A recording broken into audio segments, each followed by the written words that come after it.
Woo!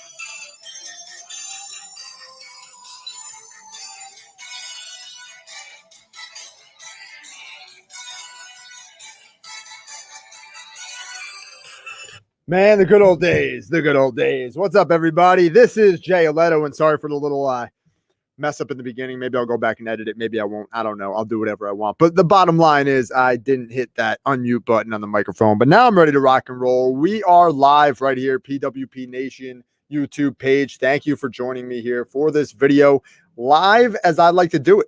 That's how I like to roll. I like to do it live.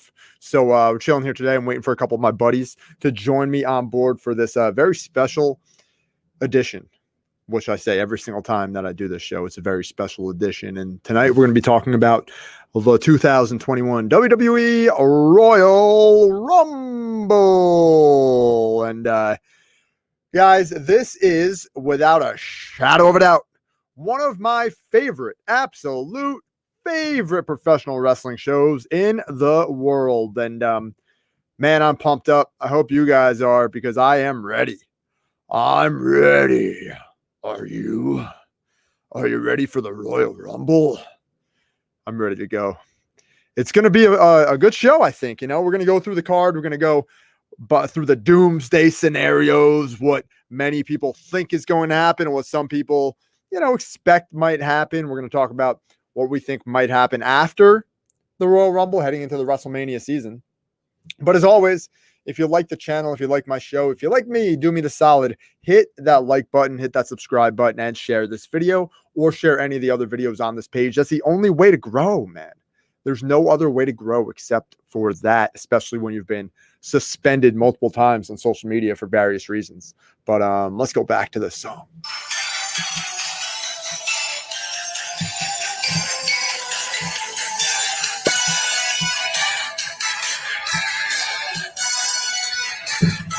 Straight from the beginning. WWF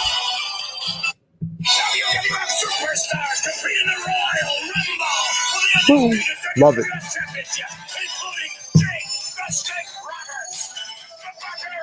Pay attention. If you can hear Vince, I'm pretty sure you guys can hear this. It probably sucks, but I'm pretty sure you can hear it. Listen to how Vince accentuates the main superstars. You know, it might sound shitty because it's through my cell phone, but just listen. Yo.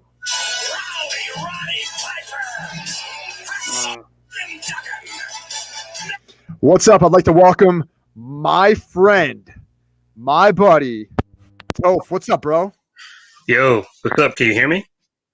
Okay, hold on, Toph. I think I might have you muted. No, you should be rolling. I can't hear you though, unfortunately. Okay. Let me look what I can do. Let's see something. Let's see if we can get the audio straight over here. What about sometimes it no? Yeti. Oh wait, that's my bad. Toph, that's my bad. Okay. I can probably hear you now. Yeah, I can hear you now. That was my bad. My bad. I had the wrong headphones set up, brother. Okay. What's going on, man? You can hear me though, right? Mm-hmm. Oh yeah, man. I got you. Loud and clear, my friend.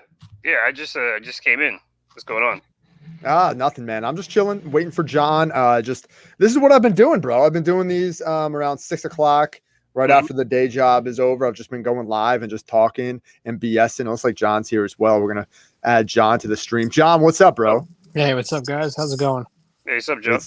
It's phenomenal. Real quick, I just want to finish out this intro. You guys are I'm sure remember these intros. Ready? Here we go.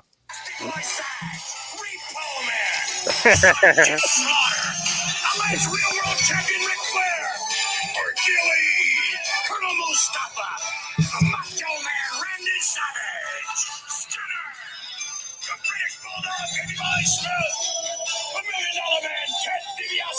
Love that theme.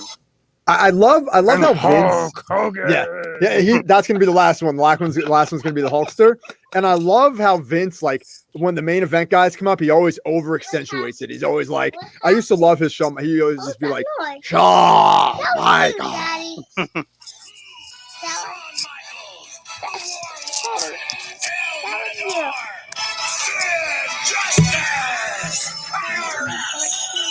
Did you guys just catch how how he said Sid Justice? That just shows you how much he loves Sid Justice. He's like, Sid Justice. Dude, the plans he had for Sid, man, Sid should have been a god, man. Hey, man, Like, since we're talking Sid, man, I was watching 92 Rumble yesterday. Can you guys clear this up for me? What was the deal with Hogan, man? When he got put over the top rope, were the fans booing or cheering? Because that's been edited. They were booing. Let me tell you something. I watched that live, and they were booing it. And I mean, I guess it's one of those things that if Vince could go back in time, he totally screwed up the way they should have done it. What should have happened was Hogan should have dumped Sid. And then Sid should have grabbed Hogan's hand to distract him to have Flair eliminate him. They totally botched that up. And yeah, okay. Yeah, that crowd, that was Albany. That crowd was really pro Sid. I mean, that was you guys love the Sid. booing and the Hoku. That was all legit. I know they've edited it since on the network, but let me tell you something. I remember watching that, as how old was I, like 15, whatever, and yeah, the tide totally turned, and then it was like, but they did it wrong. They just should have flipped it, and then it would have worked. They just, because it made Hogan seem like a bitter bitch. Hey, Yeah, before we start, Jay already knows this. I think we talked about this years ago because my first full time WWF like pay per view from beginning to end was Survivor Series '96, and when Sid came out, that was like some Mad Max type. Or is profanity allowed? Just want to get you. Hell yeah, dude. Hell yeah. Okay. Yeah. All right. When Sid came out, that was like some Mad Max like shit. Because he came out and he was like, "Who's the man? Who's the man?" Like he was just tagging everybody's fist. And I was there, and let me tell you something. I mean, we were all for Sid. I mean, Michaels had nothing in the garden. I mean, we cheered when he, hit Lothario with the camera. We wanted Lothario to die right there in the aisleway at MSG. Nah, Sid could do no wrong. He could have powerbombed a child, and we still would have cheered Sid. Yeah, he pretty much had. I think Sid is like WWE's like biggest like what if things are going differently. Like he could have been like it wasn't like he didn't have a good run, but it was like he was always going from like place to place, and the rumor joke was always that he was a huge softball fan. So that was no joke. That was legit. Like, if you notice when his departures would happen, they'd happen like mid-April, early May. Yeah. And he would disappear for about 8 to 10 weeks. And then he'd be ready to come back in the summer. Even look at 95, look at 96. Although 95 he stood around because he was in that big title program with Diesel. But look at when he came back in 96. It was July. Look at when he left in 92. He left shortly after WrestleMania in April. And that was it. And then he was back in WCW. I think he showed up in WCW, I want to say August of 93. So it just fits into that time frame of when he wants to come back. And even in 97, he popped up. He did a one-off on Raw. He did 1 or 2 appearances on Raw in 97. I remember he faced Taker when Taker was kind of in that weird angle with Berra. And like Sid came out one night to start Raw. And he was like, I never got my rematch. And like he was calling Taker out for, having Berra puppet him and everything.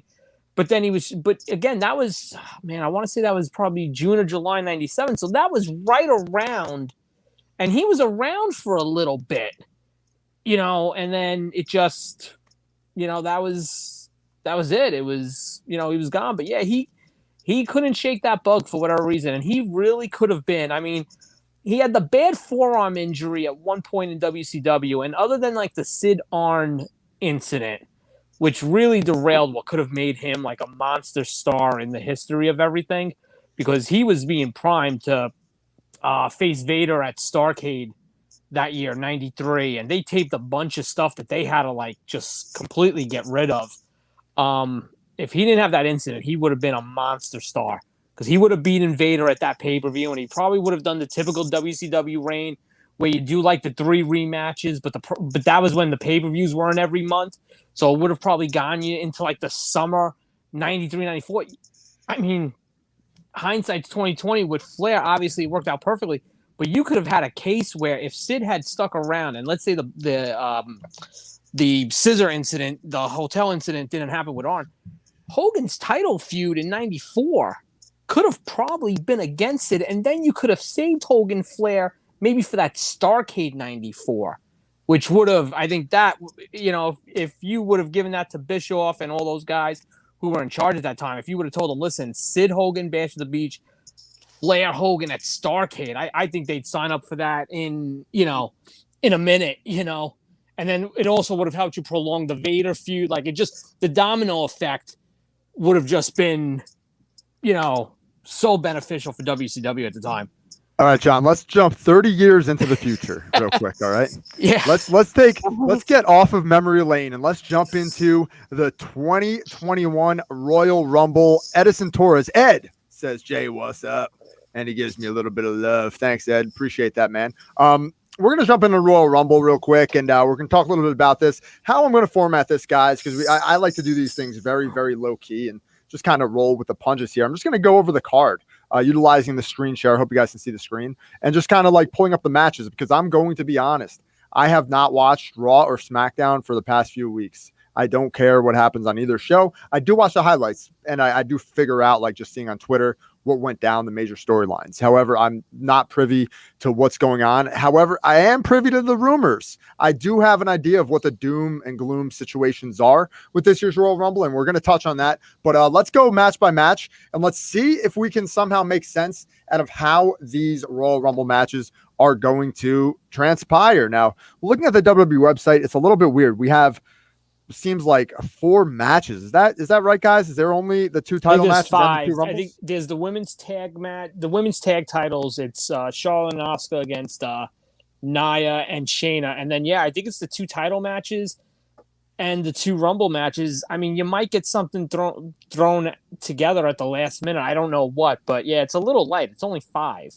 Yeah, this is some typical WWE shit where they just don't really tell you what's happening before the show. But let's jump into it, and let's just do it by their order. Let's talk about Roman versus Kevin Owens. Now, I'm going to start here, and then I'll kick it over to Toph, and then we'll go to you, John. But, this match to me is interesting in so many ways because I feel like they've been prepping Kevin Owens to win this match. However, I don't see them taking the title off Roman at the Royal Rumble. I just don't see it happening at all, not even a little bit. And I do feel like he will walk into WrestleMania as the champion and walk out of WrestleMania as the champion. But with that being said, there are scenarios that I've been hearing about Kevin Owens somehow winning the match, the return of a legendary superstar of some sort to like put Roman Reigns down for the 10 count in the last man standing contest here. And there's a bunch of different rumors about how this is going to play out. But Toph, let's kick it to you first, man. I'm going with Roman. I think Roman walks out of Royal Rumble as the champion still. What do you think? Yeah, the problem with this match is like Owens is being portrayed as the underdog babyface, sort of, because he has to overcome the odds and stuff. And when you're beaten again and again and again and again, like at some point you have to get a win. So it's kind of, the story kind of calls for Owens to win. But then at the same time, like the Tribal Chief stuff is like the best thing they got going for SmackDown and WWE in general. So ideally you want to have that kind of go to WrestleMania, if not maybe further to WrestleMania. So there's always a chance that Roman could lose, but generally speaking, Rumble title matches are usually just kind of, I hate to say it, they're usually just kind of filler until like, Mania or whatever.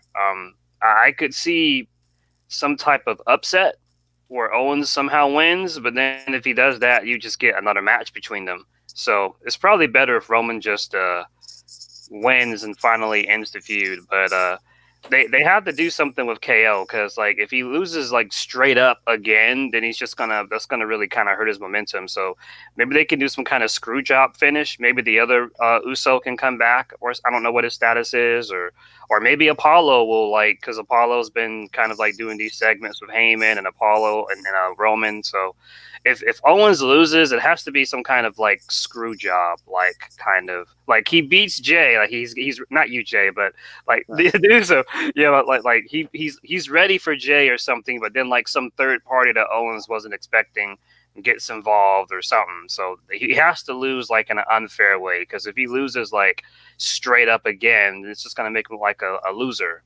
I don't know if that makes sense, but I'm gonna predict Roman. Cool, John. What do you think, man? I would have said the same thing Toph said about Roman and, maybe the Usos, Jimmy. Yeah, he's close to coming back. They always said January, February. Plus you had the layer of Apollo, but I'm going to be honest with you.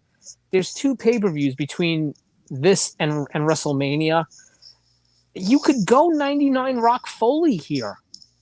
And, while it was obvious that Rock Austin was the WrestleMania, you had them trade the title off. You could have, especially since the last man standing match, you can get really creative here and have Owens win without it doing anything to Roman, and then coming back at either Elimination Chamber or Fastlane, have Roman get the title back, and then move on to whatever Roman's going to do for Mania, because it's the one thing, like, you're not going to need 3.5 months of Mania build.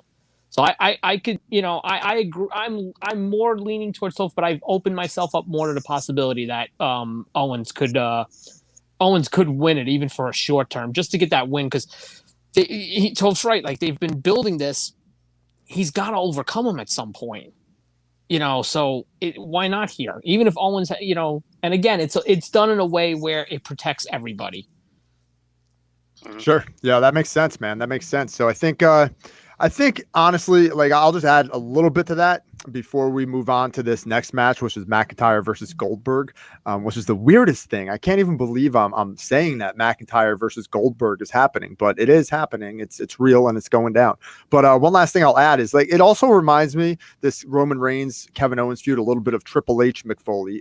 Kevin Owens is taking that Mick Foley type of role on here, where he's the underdog and he's getting his ass kicked over and over and over again, and may never get the win. Mick Foley never got the win against Triple H, although he did trade the title with The Rock the year before. He never got the win against the Game, and I think that might be the case here with Roman and Kevin Owens. So, but moving on, because Drew McIntyre and Goldberg is one of the weirdest booked matches I've ever seen in my entire life, and there's only one scenario that I can think happens here, because it would not make any sense. I know Goldberg is going out there and saying, like, look, I'm here to do my job. I'm here to do whatever they tell me to do. I'm here to be, a good employee and just do the right thing. However, the deal is that Bill Goldberg, yeah, definitely, John, we'll make sure you go first. Bill Goldberg is back, and he's probably going to win this match. So, as much as I hate to say it, I'm saying Bill Goldberg will defeat Drew McIntyre for the WWE Championship at the Royal Rumble. John, go ahead, bro. You're up. I'm going Drew. Because he dedicated the match Monday night to anybody that's died from COVID, so you can't have him lose with that. And then 2, I think the doom scenario is Goldberg loses to Drew and then comes back, enters the Rumble, and wins the Rumble. Okay. So you think Goldberg actually wins the Royal Rumble match? Yep. Oof. Okay. If you guys are still on in a little bit, I'm going to come back on, and hopefully we can get into it then. All right, bro. Go do your thing. All right, John. All right, Toph, you're up, bro. McIntyre Goldberg, a match that quite frankly I didn't think I would ever see. I never even thought about it happening. I never even thought it was a possibility. Like, what are we doing here? Yeah, this match has 3 red flags, and I'll read those red flags in no particular order. Red flag number 1 was, I know you're not keeping up with like Raw on regular TV, is they were doing this thing between Drew and Sheamus, which was kind of cool because Drew and Sheamus are friends in real life. Sheamus is portrayed as a heel, and Drew is portrayed as a face. So it was kind of refreshing to see a face and a heel on TV being friends. That's something you don't really see in WWE that often. Honestly, I think probably the most iconic example of this would be like Nash and Shawn Michaels, like way back, like in '95 or whatever, when they were doing like the whole click thing. Like normally in WWE, when you have like a face or a heel, it's like, you know, faces are friends of other faces, heels are friends of other heels, and so on and so forth. So, but it was a story that they had been building for a bit, and then they just dropped it completely out of nowhere. Maybe they'll pick it up after this, but they totally dropped it because the concept, or should I say, I guess the fan thing was, fans were like, Drew versus Sheamus doesn't sound like a Mania match, but that could definitely be at the Rumble, and they just dropped it. And then they added Keith Lee into it because, you know, Keith was friends with Drew, and Drew kind of inadvertently cost Keith a few matches. And so, like, you could have did, like, Drew versus Keith versus Sheamus. That could be a Mania match or a Rumble match. But then they just blew off Drew versus Keith on Raw, which was the Legends Raw. So they just dropped Keith and they just dropped Sheamus, and they DLC'd Goldberg. You know, like when you play a video game and you download the DLC out of nowhere, they just DLC'd Goldberg out of nowhere. So that was sort of like the first red flag. The second red flag here is this report from WrestleVotes, which is and normally, like, I don't take like what I read off Twitter. I usually take that with a grain of salt, but WrestleVotes is one of the few Twitter accounts that has some clout. And this is an exact quote from WrestleVotes that I'm reading. It says, quote, "Once a decision was made to run the 2-night card for Mania, the creative team started working on bigger ideas. Thought process in WWE now is that they need at least 4 major matches, 2 per show. That probably requires outside assistance from big names. John Cena and Goldberg nearly locks. Rock unlikely. Taker to be determined." Taker. Right. So basically, what this means is, and this is not me throwing shade at WWE. Under regular circumstances, this would be me throwing shade, but I'm going to give them the benefit of the doubt this time. What this report means is, because of this pandemic that we're living in, you know, normally under a pre-pandemic world, like, they would have already had like their top 2, top 3 matches, you know, already planned, you know, like they always start planning out what their big matches are going to be. But because of the circumstances of the pandemic this year, they really weren't planning out their card. They were more so planning about, like, okay, what venue are we doing? Are they going to be fans or are not going to be fans? Are we going to do night 1, night 2? Like, so they were more concerned about that sort of aspect. So there was no actual card, you know, there was no card, and, you know, there was no like, okay, what's our card this year? They don't really have a plan. So once they figured out that, okay, we're going to be doing 2 nights, then that means we need to sort of like stretch out and have multiple matches. And you know how Vince thinks. You know how Vince McMahon is when he's thinking of, okay, we need to have an attraction. Yeah, we're going to have the Legends. We're going to have Cena and Goldberg and Taker. And, you know, so that's the second red flag. The third red flag is every time Goldberg comes back during the road to WrestleMania, it's supposed to be a one-off, and we see how it goes. When he came back to fight Brock Lesnar at Survivor Series, people forget that was a promotion for a video game. Remember when he came out and he had the 2K thing, and that was supposed to be a promotion for a video game. Next thing you know, he's in the Rumble, he eliminates Brock Lesnar. You're thinking, okay, they're going to have a match at Mania, but then he beats KO the next month and he's Universal Champion. He has a match against The Fiend last year, right before the world went to hell. And you're thinking, oh, it's one of those Saudi shows. You know, The Fiend just needs a filler title defense. You know, he'll go out there and, you know, he'll beat Goldberg and get him nice and ready for Roman or Cena or whoever The Fiend's going to fight next. What happens? He beats him.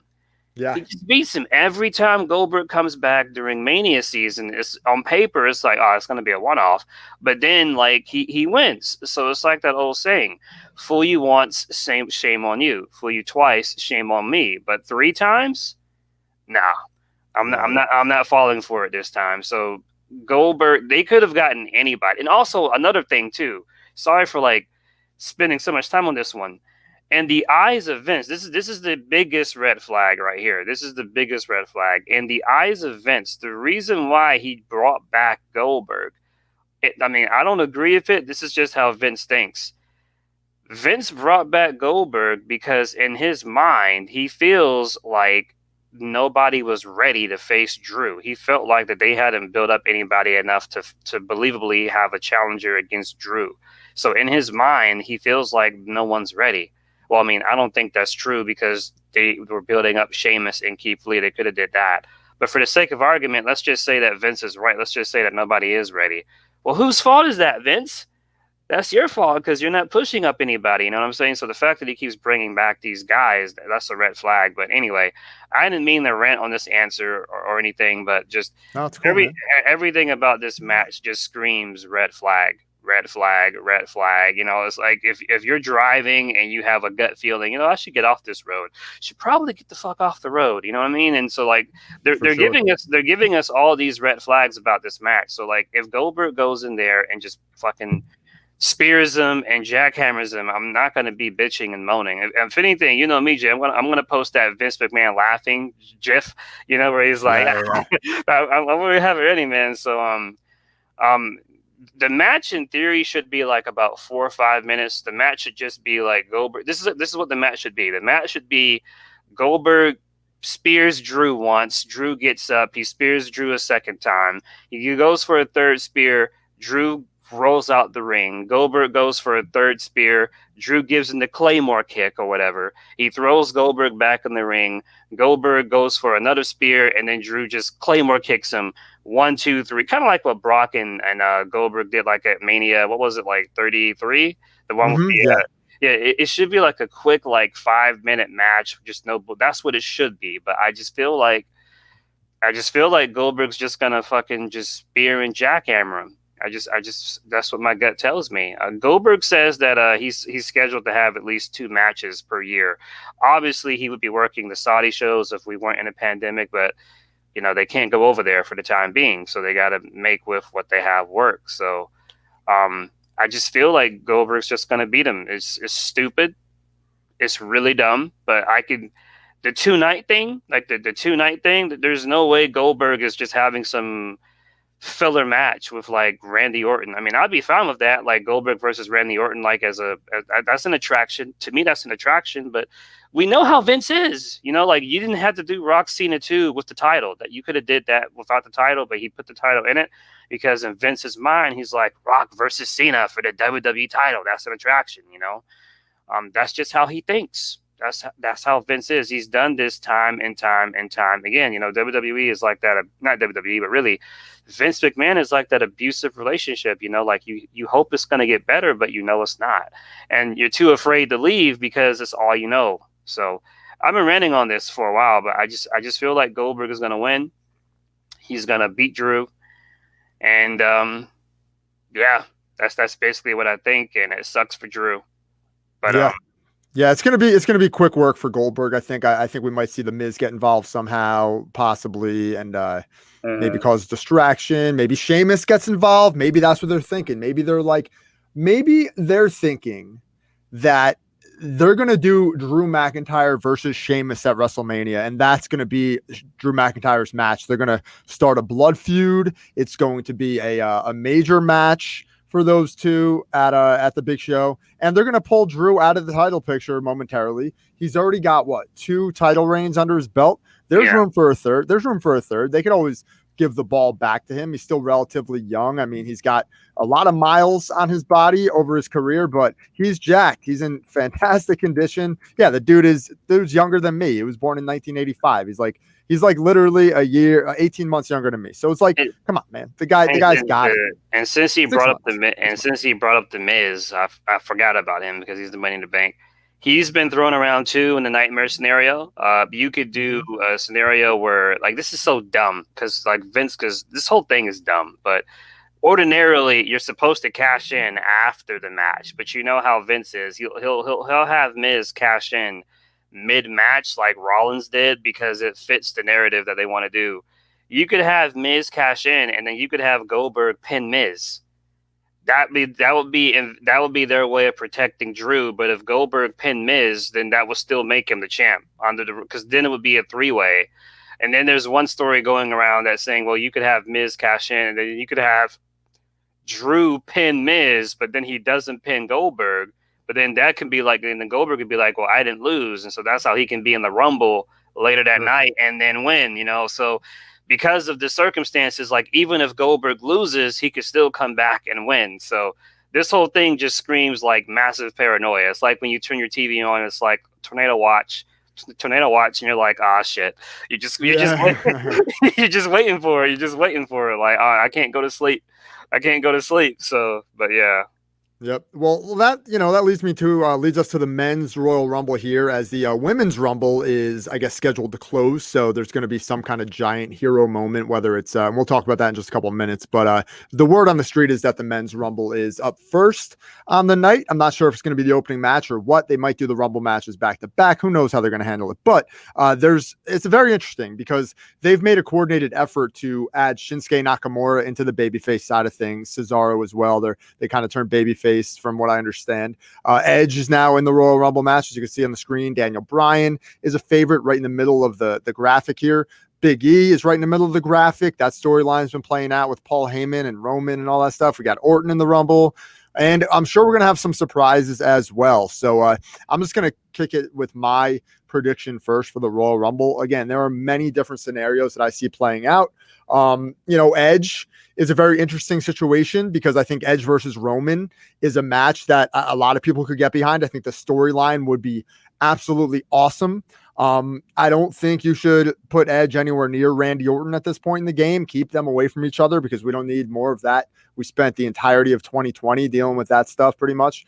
And I do think that Edge Roman is very, very interesting as a main event for the SmackDown brand. However, I do believe that Brock Lesnar is going to be involved in this match. And that is just something that I don't know, man. I don't know if the rumor's out there or not. I didn't read anything about the rumor being out there.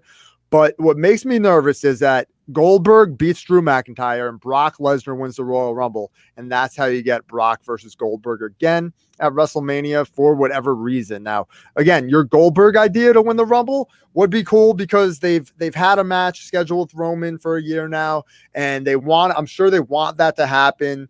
But if Goldberg really wants to stick around for a while and do this thing periodically for the next couple of years, look, he's 54 years old. He goes in there, he does a move here, a move there. His matches last no longer than 5 minutes usually. So in theory, if you could have, guys like Ric Flair and Hulk Hogan in the ring doing stuff, and Sting is now back in action, he's going to be doing stuff with AEW.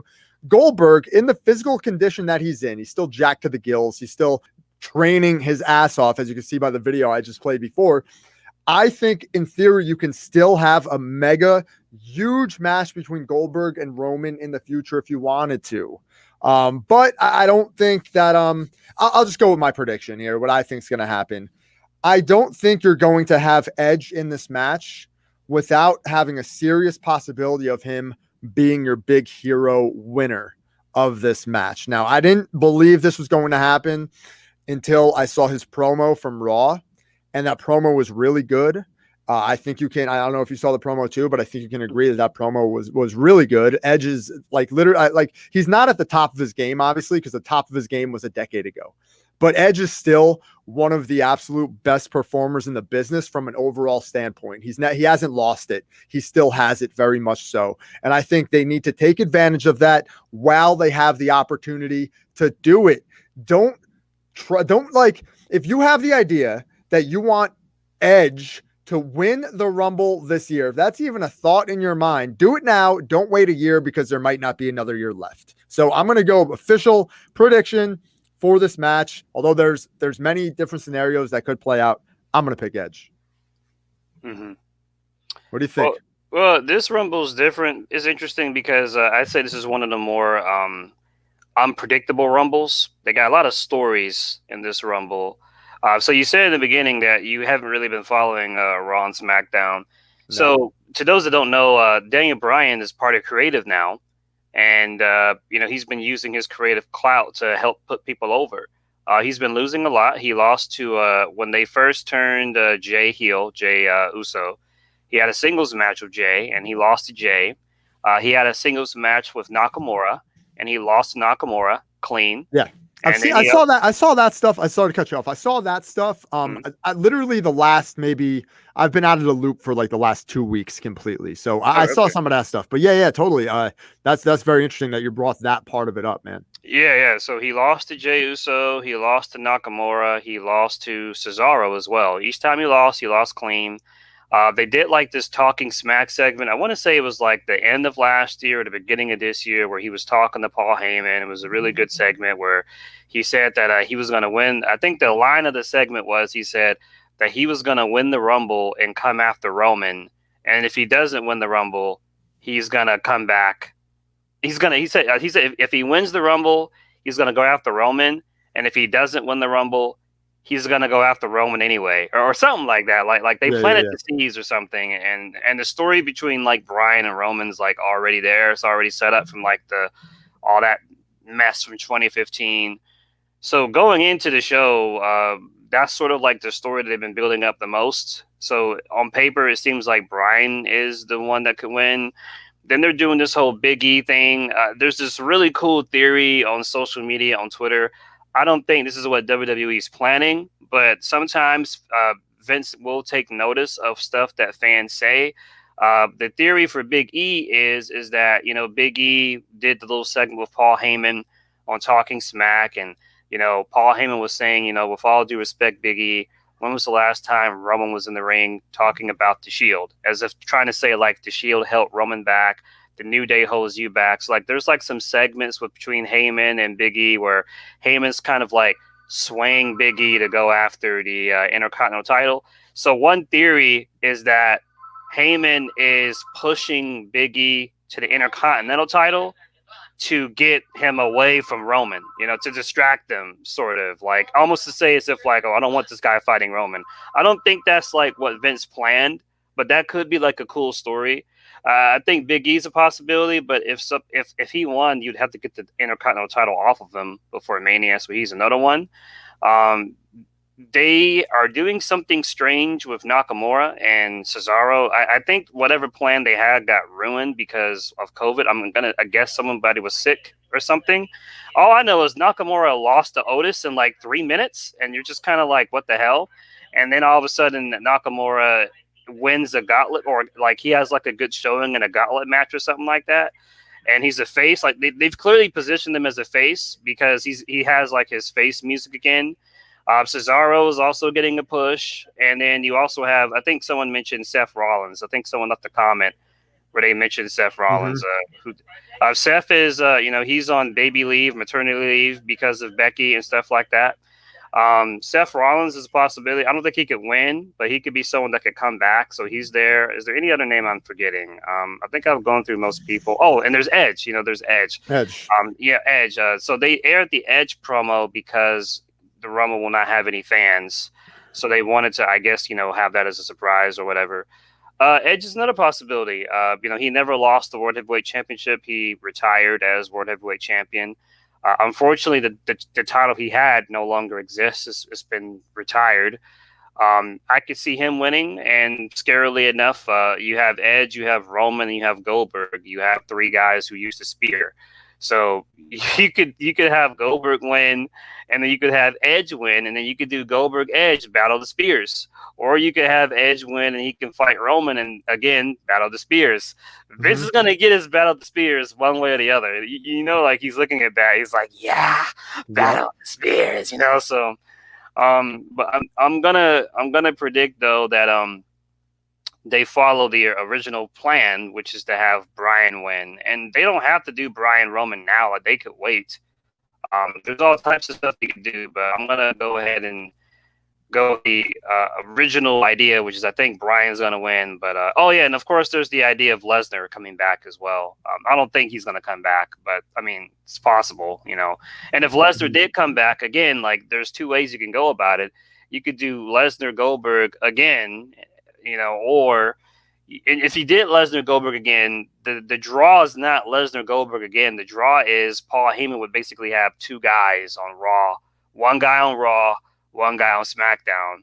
Or you could have Lesnar win and then go after Roman, and then have Heyman be like, okay, well, which guy are you going with? Are you going with? You know what they should do? This is what they should do. They should do Brock Roman they should do Brock Roman at Mania, and then do a finger poke of doom finish. That's what they should do. They should do finger poke of doom. Ouch. And then do like a 2-man power trip. That's what they should do, just to fuck with I me. like it. I like it. I actually had that thought earlier in the year when Heyman and Roman got together. I was like, this would be awesome if they just like formed this crazy stable and ran roughshod over the entire company. There's also that idea that CM Punk might be a big mystery entrant into the Rumble on Sunday. Now, this is another scenario, like I said with Edge. Like, if you're going to do this, do it now. If you're going to consider John Cena winning the Royal Rumble, do it now. You have to start making these moves now, especially with the Peacock deal, like right on the table. That's happening starting in March. I mean, right before WrestleMania, that's going to be ready to rock and roll. That's a big deal. So you're going to want your star power. And I think that's part of the reason that Vince is a little bit, hungry for that big 4 main events. But because I don't want to spend too much time here tonight, let's go on to what is known as the main event. We're going to skip over the Charlotte Flair, Asuka versus Shayna Baszler, Nia Jax match, because honestly, who really gives a shit? And I'm not trying to be mean to them, but I'm not trying to be mean to them. Like I think Charlotte Flair looks like she's in such amazing physical condition right now. She literally looks like she was built in a lab. Like that's how she looks. I'm not even trying to be mean. She looks like she was built in a fucking lab. She just looks like absolutely phenomenal. She's got the face work done. She got the boobs done. She got the hair extensions in. She looks like she was built in a laboratory. But anyway, this is your top women right now in the Rumble match, according to the Royal Rumble graphic. We've had those weird scenarios that have been rumors over the past week of Alexa Bliss actually winning the men's Rumble. I've heard that she might win this women's Rumble, that she might pull some kind of like wizardry type of stuff out of her, not to be mean to her or anything. I just read a few hours ago that Trish Stratus says that she has some big news that just hit her right ahead of the Royal Rumble. I don't know what that means. I don't know if it means anything. It might mean something, might mean nothing. Who knows? And we also have the idea of Becky Lynch coming back because, again, she gave birth a little while ago, but she should be ready to roll now at this point. Saw pictures of her training, working out. She looks absolutely phenomenal and just fantastic condition. Looks happy, ready to rock and roll. Who knows, though? And another one is Ronda Rousey. Ronda Rousey is rumored to be making her long-awaited WWE return this Sunday at the Royal Rumble, and I would not be surprised if she's out to get some kind of retribution about the fact that she lost at WrestleMania 35 with her shoulder being up and all that stuff. It's a ready-made storyline, and hey, it's different. If she comes back and now she's the challenger for WrestleMania, it's something that could draw in those casual viewers and bump the rating up there. And of course, again, I mentioned Peacock before. They are going to be running advertisements for WrestleMania all freaking spring long up until the event or winter long, whatever it's going to be on Peacock. And we got Edison Torres, Ed, saying, I'm picking either Rhea Ripley or Ronda. Yeah, Rhea Ripley's another one. She is apparently already on the main roster. Her little hug with Io Shirai a couple of weeks ago on NXT was like her send-off because that match was actually really good. And she's apparently going to debut imminently. Maybe she was already supposed to debut. Who knows? Vince keeps screwing around with everything and changing his mind. But she's another possibility. Again, we are expected to have a hero's moment at the end of the Royal Rumble this Sunday night. And now I'm on the hot seat, right? I went into... All right, here's how I thought about this over the summer when Sasha Banks and Bayley were just running roughshod over the entire division. Sasha Banks is my early pick to win the Royal Rumble. I thought for sure she was going to be the Royal Rumble winner, but now she's the champion and she's kicking ass as a champion. She's having the greatest run of her career. So I do believe that the winner of this match will likely go on to challenge Sasha Banks for the championship. It's just, who is it going to be? And that's a conundrum. I think it's going to be somebody who's not on this little graphic we're looking at now. I'm going to go on a limb. I'm going to say we are going to have the MMA Royal Rumble winners. We're going to have Brock Lesnar win or no, I'm sorry, I said Edge before, but I think if Ronda Rousey's going to win, I think Ronda Rousey is going to win this. And then I think if she's the winner there, I don't know. I think Brock Lesnar might be the winner of the men's, and you have Brock and Ronda as the two winners, and you take everything into, you're literally making a sharp left turn if you do that. You're going into territory that we haven't seen yet. So I don't know. I think Edge, my heart says Edge. My brain kind of says Brock is going to come back and win the Rumble in the men's side. And Ronda Rousey, I think that's a big possibility. I think it's really something that if she's going to come back at any point in time, I think it's going to be on Sunday, and she's going to win the Royal Rumble. Go ahead, Doph. It's on you. Yeah, this is the only time I'm gonna outwardly just like shit on WWE. So like, let me get this straight, right? Hold on. That's not the only time you're going to outright shit. Bro, you've been shitting on WWE. I've known you for almost a decade now. You've been shitting on or over a decade probably. On this show, this is the first tonight. I've been positive. What I'm saying is I've been giving them the benefit of the doubt up to this point. Sure. This is the only match I'm going to shit on WWE. Let me get this straight. Becky Lynch gets pregnant. Charlotte leaves for enhancements. So you lose two of your best girls. The pandemic hits, which fucked all of us. Mm-hmm. So a lot of shit happened last year. Okay. No Charlotte, no Ronda, no Becky. This was your chance to make new stars. And they spent all of 2020 doing absolutely nothing. Mm-hmm. Except just doing the Sasha Bailey stuff. Instead of, 1999, Stone Cold Steve Austin gets hurt. Going into the year 2000, we don't have Austin. We don't have Taker. No Austin, no Taker. What did Vince do? Vince didn't say, you know what, let's just fucking do a placeholding pattern until Austin and Taker come back. What did he do? No, he built up Rock. He built up Triple H. He built up Foley. He built up Angle. He built up Rikishi. He built up people. And then when Austin and Taker came back, it was cool because you had Austin, you had Taker, and all these other guys that Vince had built up. That was why 2000 was so kick-ass, because you had all these main eventers like in 1 year. Why didn't we get that here? Like, literally, like, it was like after Becky and Charlotte were gone, it was like, we're just going to fucking give the world to Bayley and Sasha, and we're just going to say fuck everybody else.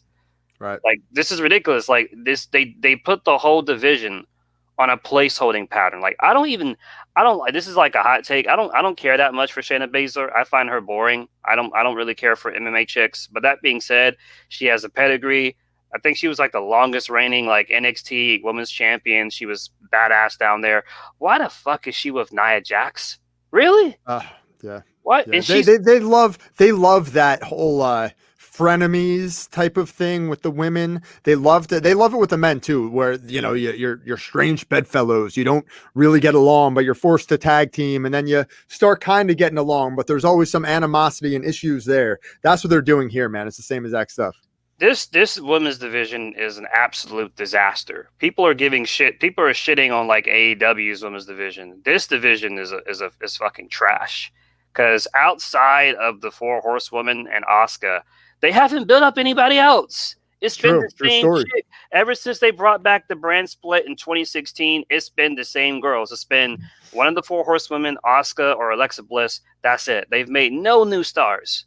No new stars. So who wins, bro? Let me get, because I got to bounce in a minute. Let me get it.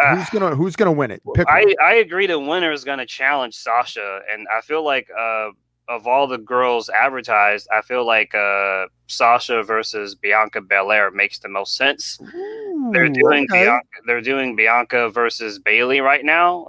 That's a feud.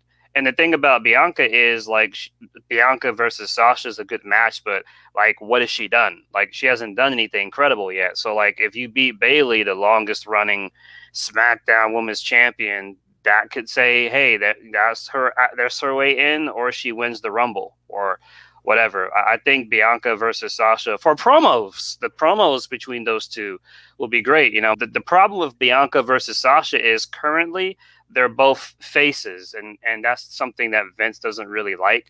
I could see like Sasha going heel for it, or I could just see Vince just not liking the match because they're both faces, and if they're both faces, then somebody else would have to win. But I'm gonna predict Bianca to win. But all my points still stand though. Like, why haven't they built up anybody in this division? But yeah, it's true. You're absolutely right, man. And if it was a perfect world, if we didn't have, the idea that there's going to be a heroes ending to the Royal Rumble, which I think is absolutely going to happen, there's going to be a big heroes ending, and all of these other women like Becky Lynch and Ronda Rousey being a rumor to be involved, and then you have Rhea Ripley coming up to be involved. I think the odds are stacked. And then of course you're talking about Alexa Bliss, who honestly, she's been hitting a home run lately, I would say, as far as just from a charisma perspective.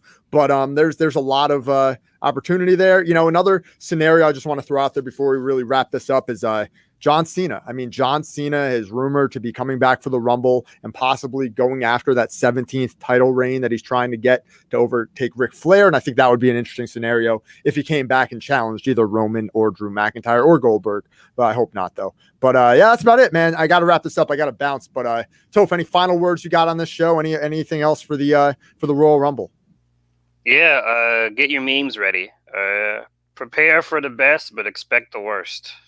Absolutely. And I'm going to say buy Dogecoin and let's all get rich together. All right, guys, I'm out of here. For Toph, for JCD, who had to go take care of some family business, we're out of here. Make sure you check out pwpnation.com. Check us out on all social media platforms, including Facebook, Twitter, Instagram, minds.com. We're all over the place. We're going to be having a channel on Rumble soon, and DLive and BitChute, because the great censoring is happening, and it's only a matter of time before we all start getting shut down. So find us where you want to find us, and we're out here. Thanks, Toph. Talk to you later, bro. Later.